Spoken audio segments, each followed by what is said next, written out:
आपको पैदा एक रिच फैमिली में किया गया होता, अंबानी के घर में आपकी पैदाइश होती, अडानी के घर में आपकी पैदाइश होती, टाटा के यहां अगर आप पैदा हुए होते, तो माँ बाप आपको पैदा होने के बाद पढ़ने लिखने समय क्या बोलते? लंदन में ना बहुत ठंडी पड़ती है। मैं एक स्टोरी आपको बता रहा हूं। लंदन में बहुत ठंडी पड़ती है। एक बूढ़ा मजदूर था, भीख मांगता था, गुजारा करता था। एक दिन रात को एक सेठ आ रहा था और उसने देखा कि बर्फ बारिश हो रही है, लेकिन फिर भी एक बूढ़ा मजदूर जो भीख मांग के गुजारा करता था, एक पतले कपड़े पहने हुए, ठिठुराते हुए उस बर्फ में बड़े आराम से मुस्कुरा रहा था। ठंडी से पूरी एकदम उसकी बदन लहरा रही थी, कांप रहा था, लेकिन फिर भी मुस्कुरा रहा था। वो सेठ उसके पास जाता है और बोलता, माय डियर फ्रेंड, इतनी बड़ी ठंडी है, उसके बाद भी आपको ठंडी नहीं लग रही है? वो मुस्कुराता है, बोलता, भाई साहब मैं तो ऐसे ही रहता हूं। बोले, यार मैं हाथ बाहर निकाल रहा हूं, बिना ग्लव्स के हाथ जम जा रहे हैं, तू जी कैसे रहा है? बोला, मेरी आदत हो गई है। उसको देख के उस सेठ को बड़ी दया आ जाती है और सेठ बोलता है, यार तू टेंशन मत ले, तेरा गुजारा मैं करवाऊंगा। अभी मैं घर जाता हूं, तेरे लिए बढ़िया सा कंबल भेजता हूं। और वो खुश हो गया।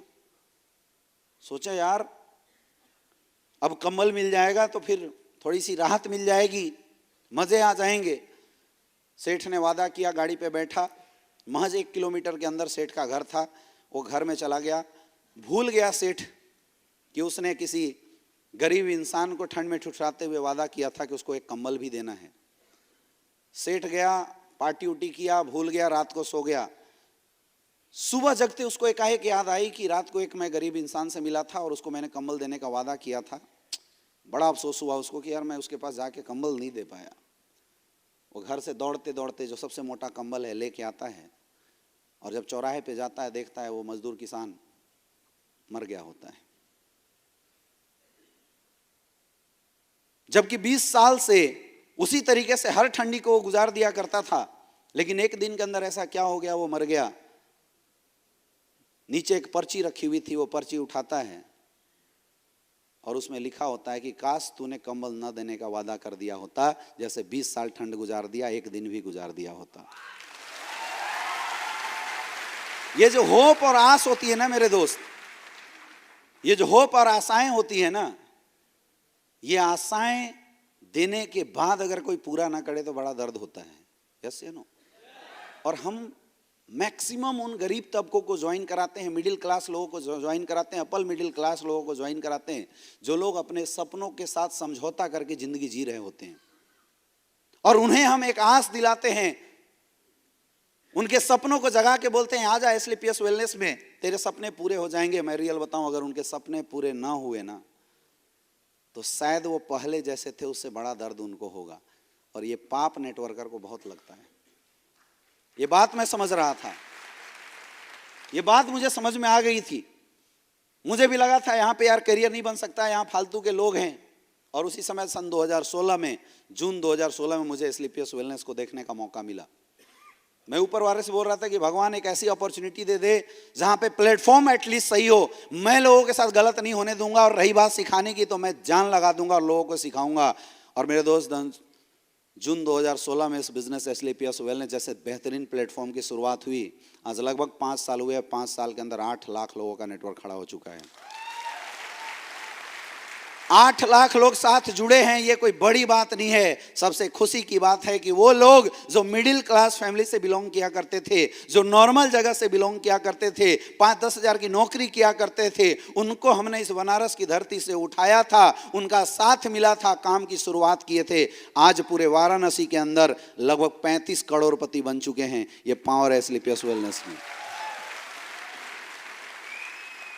मैंने इस बिजनेस से कितना कमाया ये कोई मायने नहीं रखता, लेकिन मायने ये रखता है कि आज मेरी टीम के अंदर 2500 से ज्यादा लोग हैं जो लखपति बन चुके हैं। ये मेरे लिए गर्व की बात है। आज लगातार सक्सेस का कारवां बना हुआ है। ऐसा हुआ क्यों?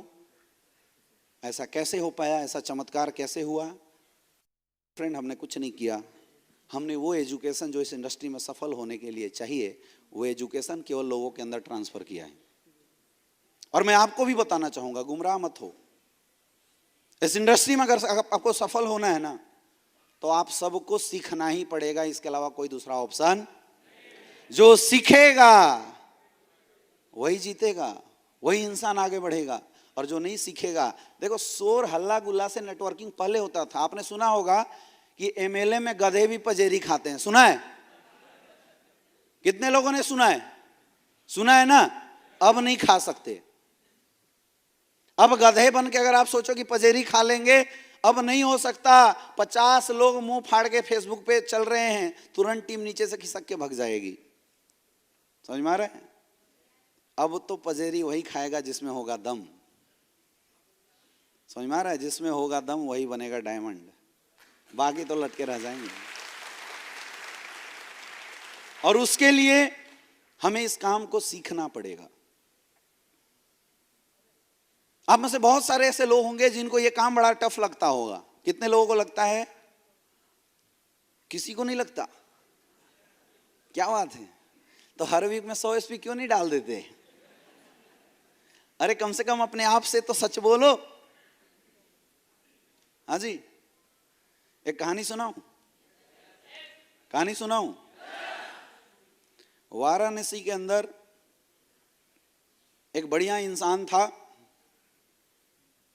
ये कहानी उनके लिए जिन्होंने 100 एसपी नहीं निकालते और फिर भी हाथ नहीं उठाया। ये कहानी उनके लिए है। तो बनारस के अंदर वो बहुत अच्छे इंसान थे। उनकी बीवी प्रेग्नेंट हो गई। भाई सबकी हो जाती है, बड़ी बात थोड़ी। 9 महीने पूरे हुए, डिलीवरी का वक्त आया, और उसी समय जोरदार तरीके से पेन होना शुरू हुआ। वो जाता है दौड़ते हुए और डॉक्टर को बुला के लाता है। डॉक्टर भी अपना पूरा अटैची जो पूरा सामान जिसमें रखता है, अटैची लेके पूरा आता है, अंदर घुसता है, और अंदर खटपट की आवाज़ होनी शुरू हो जाती है। करीब 15 मिनट खटर खटर खटर खटर चलता रहा। डॉक्टर फिर झरोखा खोलता है, खिड़की से मुंह सर बाहर निकालता है, बोलता भाई साहब हथौड़ी है? बोला डॉक्टर साहब मेरी मैडम प्रेग्नेंट है, हथौड़ी किस लिए? बोला है क्या? तो डॉक्टर तो जो मान देना पड़ता है। उसने हथौड़ी दिया, फिर गया, ठकास ठकास ठकास ठकास आवाज आती रही। 10 मिनट, 15 मिनट, आधा घंटा आवाज आया। फिर थोड़ी देर में आवाज बंद हुआ। फिर डॉक्टर झरोखा खोलता है, सर बाहर निकालता है, बोला आ रही है क्या? अब वो परेशान, बोला डॉक्टर साहब बच्चा पैदा हो रहा है कुछ और हो रहा है? बोला आ रही है तो दो यार जल्दी। अब बेचारा मरता क्या नहीं करता, लीजिए भाई आ रही। फिर आ रही लेके अंदर गया, फिर खर खर खर खर खर खर खर खर खर खर 10 मिनट तक खर खर चलता रहा। अब वो बड़ा बेचैन, फिर परेशान। तब तक फिर डॉक्टर साहब झरोखे खोलते हैं और सर बाहर निकालते हैं, बोले कुल्हाड़ी है क्या?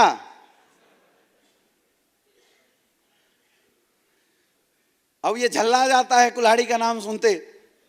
बोला डॉक्टर तू पहले बाहर आ, बच्चा बाद में होगा, पहले तू बाहर आ। बोला यार जल्दी से कुल्हाड़ी दो। वो झल्लाया, बोला तू बच्चा पैदा कर रहा है कुछ और पैदा कर रहा है? बोला कब खोलोगे दरवाजा? बोला दरवाजा की बात छोड़, जो पेटी लेके आया था उसका ताला लॉक हो गया, पहले ताला तो खोल लूं।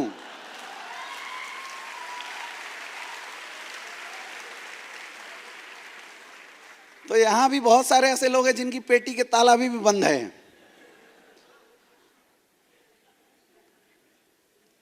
तो डायमंड कैसे बनना है वो तो बाद में सिखाएंगे रवि जी। पहले तो इनको सिखाना पड़ेगा उस पेटी का ताला खोलना कैसे है, आया ना? पहले वो ताला खोलना पड़ेगा। पता ही नहीं है किसी को कि हम सही बोल रहे हैं गलत बोल रहे हैं। बोला डायमंड बनना चाहते हो? यस। तुम डायमंड नहीं बन पाओगे? यस। कम से कम सेशन में बैठे हैं तो दिमाग का ताला तो खोल के बैठना पड़ेगा, हाँ या ना? यस या नो? माय डियर फ्रेंड, कोई भी इंसान सक्सेसफुल पैदा नहीं होता। पैदा होने के बाद जो एजुकेशन मिलता है, जो परवरिश मिलती है, वो ये बात डिसाइड करता है कि आप सक्सेसफुल होने वाले हैं या नहीं होने वाले हैं। आज हम जो भी हैं, आज आप जो भी हैं, जिस भी मेंटलिटी के साथ आज अब आप खड़े हैं प्रेजेंट के अंदर, आपको क्या लगता है वो मेंटलिटी आपकी है? वो आप हैं? ये रास्ता आपने खुद चुना है? नो। आज हमारा वर्तमान हमारे खानदान, हमारे मां बाप का दिया हुआ वर्तमान है। क्योंकि जब हम पैदा हुए, पले बढ़े, एजुकेशन की बात आई, तो हमारे माँ बाप ने सरकारी स्कूल में हमें डाल दिया। कहाँ डाल दिया? तो स्लाइड वाले हमें देखते रहना। तो हम जहां भी आज पले बढ़े हैं, वो परिस्थितियां हमें ऐसा बनाई है, क्योंकि जब हम पैदा हुए तो हमें क्या माँ बाप ने सरकारी स्कूल में डाल दिया। हमें पैदा होते ये सोच डाला गया कि बेटा पढ़ो लिखो और, जोर से बोलना, पढ़ो लिखो और, पढ़ो लिखो और, इधर वाले पढ़ो लिखो और, यस, यही मेंटलिटी हमारे दिमाग में बैठा हुआ है। यह मेंटलिटी डाला किसने? आपने या आपके माँ बाप, खानदान ने? राइट? तो आप गलत नहीं थे, आपकी परवरिश ही ऐसी हुई। छोटे स्कूल में मेंटलिटी ऐसी डाली गई जहां पैदा हुए थे। और पैदा होना किसके बस में था? ऊपर वाले के बस में, हमारे हाथ में नहीं था। यस या नो? मैं बोलता हूं कि अगर आपको पैदा एक रिच फैमिली में किया गया होता, अंबानी के घर में आपकी पैदाइश होती, अडानी के घर में आपकी पैदाइश होती, टाटा के यहां अगर आप पैदा हुए होते, तो माँ बाप आपको पैदा होने के बाद पढ़ने लिखने समय क्या बोलते हैं? पढ़ो लिखो और कंपनी संभालो, मालिक बनो, इंप्लॉय हैंडल करो। यस या नो? यस या नो? तो हमारी मानसिकता किसने बनाया? दोनों जगह तो हम ही थे। तो सफल और असफल मानसिकता जो बनती है इंसान के जिंदगी में, वो बनता है परिवेश और परिस्थितियों की वजह से, जिन परिस्थितियों में आप पैदा हुए और पले बढ़े। समझ में आ रहा है? अब बहुत ध्यान से समझना क्या गेम हुआ है हमारे साथ। तो हम आज जिस मेंटलिटी को पकड़ के बैठे हुए हैं, जिस मेंटलिटी के साथ हम जी रहे हैं, वो मेंटलिटी हमारे बचपन से पनपी हुई चीज है। लेकिन प्रॉब्लम यह है कि हम उन मेंटलिटी से इतने ग्रस्त हो चुके हैं, इतने घिरे हुए हैं कि उस मेंटलिटी से निकलना हमारे लिए आज के डेट में बड़ा मुश्किल हो रहा है। वही ताला खुल नहीं रहा है, चाहे कोई कितना भी ठोक रहा है, कितना भी आरी चला रहा है, लेकिन वो ताला किसी का खुल। अब नेटवर्क मार्केटिंग इंडस्ट्री आपकी जिंदगी में आया, एसलीपीएस वेलनेस आपकी जिंदगी में आया, और किसी ने बोला आपको कि भाई साहब यहां से तू करोड़ों रुपए कमा सकता है। ये क्या है? कोरे सपने वाली सच है। यस या नो? माइंड क्या बोल रहा है? तू नौकरी कर सकता है, तू 8-10 हजार रुपए कमा सकता है। और एसलीपीएस के लीडर क्या बोलते हैं? तू करोड़ों रुपए कमा सकता है। आप मुझे बताओ, दोनों मेंटलिटी में फर्क है या नहीं है? तो ये बात हमारा माइंड एक्सेप्ट ही नहीं करता, स्वीकार ही नहीं करता हमारा माइंड ये बात कि ऐसा भी हो सकता है। और यही वजह है, मैंने पूछा था ना कितने लोगों को विश्वास है कि वो करोड़पति बनेंगे। 90% लोग हाथ ऊपर नहीं किए थे। ये हाथ इसलिए नहीं उठे थे क्योंकि आपके और इस बिजनेस की मेंटलिटी में बहुत बड़ा फर्क है, बहुत बड़ा गैप है इन दोनों मेंटलिटी के अंदर। लेकिन मैं बताऊं मेरे दोस्त, इस दुनिया के अंदर हर इंसान अपने आप को बदल सकता है। एक स्लाइड अभी दिखाएंगे आपको। हर इंसान अपने आप को बदल सकता है, हर इंसान अपने आप को चेंज कर सकता है, अगर उसने अपने मेंटल स्टेटस, मेंटल सेटअप को सही कर दिया तो। कोई अंतर नहीं होता जो बड़े लोग हैं, जो सफल लोग हैं, और कोई अंतर नहीं होता जो आम लोग हैं। दोनों में केवल मेंटलिटी का डिफरेंस है। कई लोग ऐसा बोलते हैं कि सर बड़े लोग बहुत मेहनत करते हैं। क्या कमजोर लोग मेहनत नहीं करते हैं? रिक्शा वाला मेहनत नहीं करता है? एक किसान मेहनत नहीं करता है? सोचो, जिस ठंडी में हम घर से बाहर, कंबल से बाहर तक नहीं निकलते, उस समय एक किसान एक पतला सा चादर ओढ़ के ठंडी में मेड़ को सजा रहा होता है, पानी पटा रहा होता है और जानवरों को भगा रहा होता है। ये मेहनत नहीं है तो क्या है?